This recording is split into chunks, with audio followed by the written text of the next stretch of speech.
बघ भूक लागली होती ना तुला म्हणजे.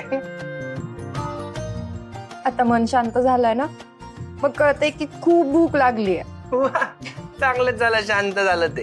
घे.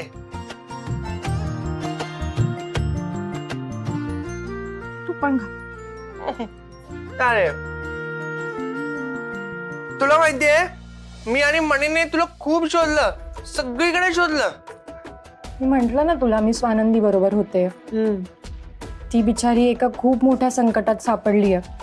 तिला त्या प्रकरणातून सुटण्यासाठी तिला मदत करणं माझं कर्तव्य होतं.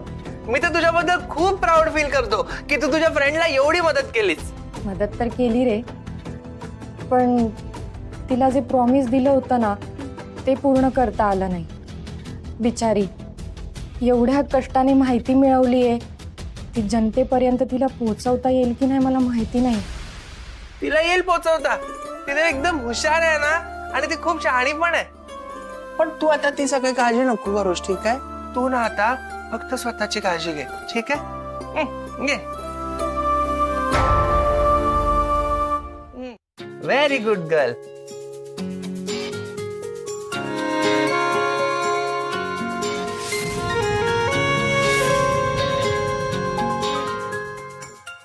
तू पण खा, भूक लागली असेल ना तुला पण.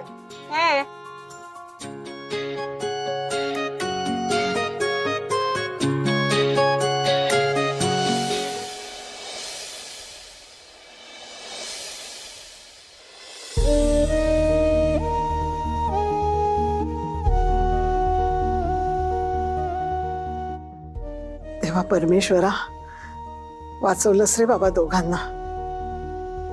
दोघांच्या जीवावर बेतलं होतं. आता आमच्यावर कृपादृष्टी ठेव रे बाबा. आधीच या घरानं खूप काही गमावलंय. परत अशी वेळ येऊन देऊ नकोस. पोरीनं उपास केले तुझ्यासाठी आणि हे काय घडलं बाबा. पुन्हा जर असं काही झालं ना तर मी रागवे ना तुझ्यावर, सांगून ठेवते.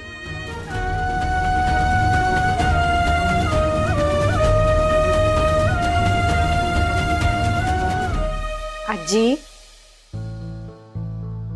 देवावर नका रागवू.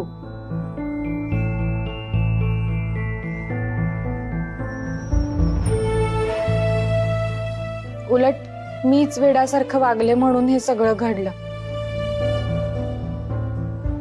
देवानेच वाचवलंय मला.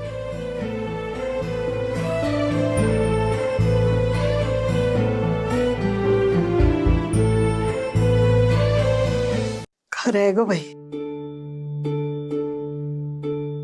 देवानच वाचव.